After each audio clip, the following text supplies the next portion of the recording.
Assalamualaikum Sobat Horor, gimana kabar kalian? Semoga kalian sehat ya, dan selalu dalam lindungannya. Pada kesempatan kali ini saya dapat cerita dari Quora. Cerita horor ini ditulis oleh Ilham Maulana. Sewaktu naik Gunung Salak, dan mereka diteror oleh jin penunggu Gunung Salak. Oke Sobat Horor, bagi kalian yang baru bergabung di channel ini, yang belum subscribe, ayo subscribe sekarang. Agar kalian tidak ketinggalan cerita dari saya selanjutnya. Penasaran dengan ceritanya? Inilah ceritanya. Pendakian gunung ini bermula oleh ajakan teman. Sebut saja Kang Septo. Kang Septo berusia 20 akhiran, tapi bisa dibilang ia sudah mapan. Ia mengajak dua temannya untuk liburan awal tahun mendaki ke Gunung Salak. Satu dari dua temannya wanita, sebut saja Lisna, dan yang lelaki Gilang. Kang Septo itu bisa disebut senior dalam mendaki gunung, hampir semua gunung di Jawa Barat maupun luar Jawa Barat. Dia pernah tektok itu mendaki tanpa bermalam, karena lokasi Kang Septo di Jakarta sedangkan kedua temannya di Depok. Mereka pun memutuskan untuk bertemu di Cidahu, kaki Gunung Salak. Berangkatlah mereka sekitar jam 5 sore. Karena Kang Septo terjebak macet, ia sampai ke Cidahu jam 9 malam. Sedangkan Lisna dan Gilang telah sampai lebih dulu di Cidahu. Setelah makan dan ngopi, sekitar 1 jam di Cidahu, mereka pun melanjutkan perjalanan ke base camp Salak, yang hanya membutuhkan waktu sekitar setengah jam untuk sampai. Setelah sampai lokasi, Kang Septo dan Gilang menggelar tenda untuk istirahat, sedangkan Lisna sedang ngopi santai di warung sebelah. Malam itu turun hujan. Kang Septo dan Gilang tidur di dalam tenda, sedangkan Lisna tidur di warung. Tetapi pada saat pertengahan malam, Kang Septo merasa ada Lisna yang tidur di sebelahnya, dan mencoba memasuki kaki ke dalam sleeping bag-nya dengan keadaan pakaiannya basah. Singkat cerita, jam 5 pagi, mereka pun terbangun lalu melaksanakan sholat subuh. Setelah selesai sholat, Kang Septo mendatangi Lisna. "Lis, gue gak suka ya. Tadi malam lo genit, masuk-masuk sleeping bag gua. Mana abis hujan-hujan lagi?" ucap Kang Septo. Karena Lisna dan Gilang merasa ada kejanggalan, mereka pun menyembunyikannya dari Kang Septo. Demi lancarnya pendakian, Lisna pun hanya tertegun saja, dan tidak berkata apa-apa.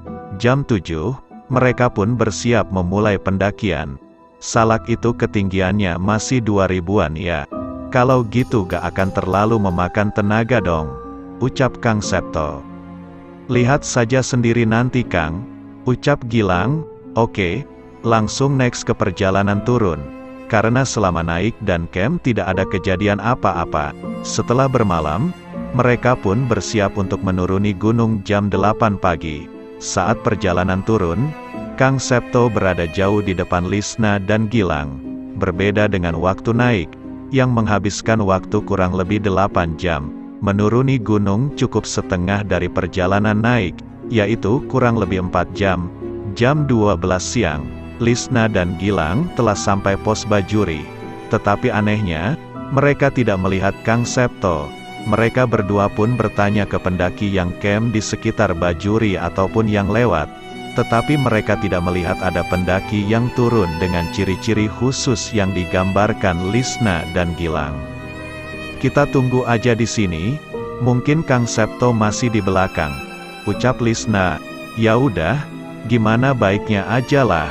Tapi Lis, bukannya Kang Septo lebih dulu dari kita? Kalau seandainya dia tertinggal pasti kita melihat dia sewaktu turun."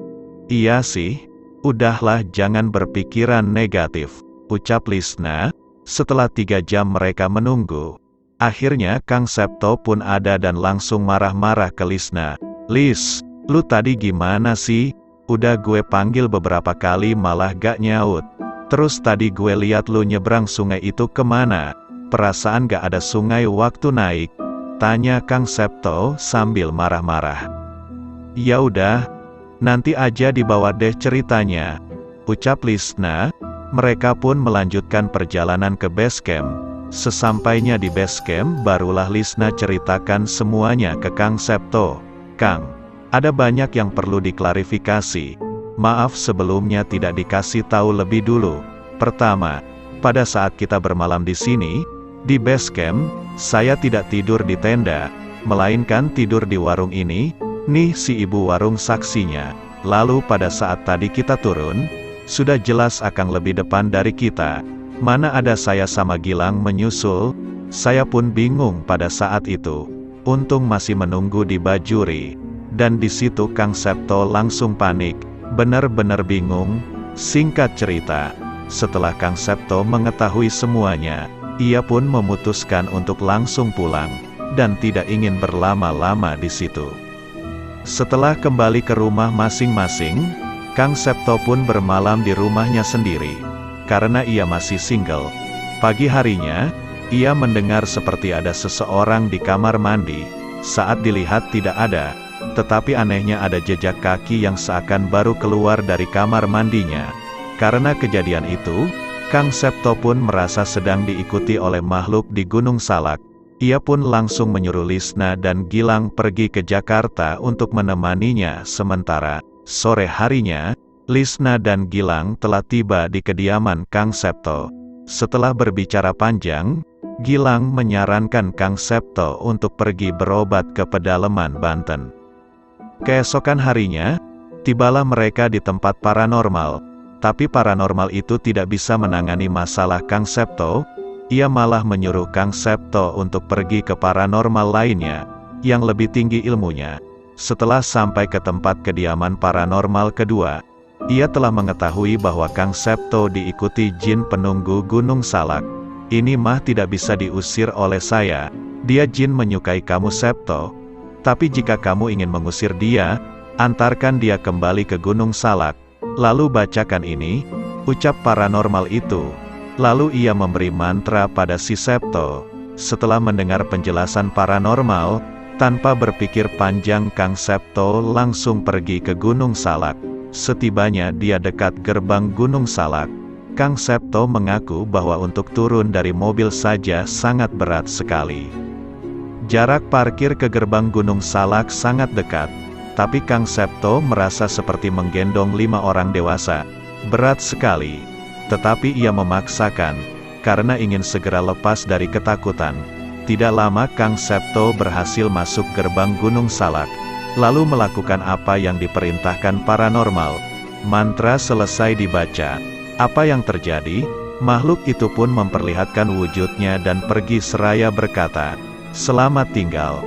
Setelah selesai semuanya, Kang Septo berucap sumpah kepada Lisna dan Gilang bahwa dia tidak akan pernah menginjak gunung ini lagi, dan sekalipun keturunannya mendaki gunung, mereka tidak akan diizinkan untuk mendaki gunung ini. Oke sobat horor, gimana tuh tadi ceritanya? Tulis di kolom komentar bawah ya.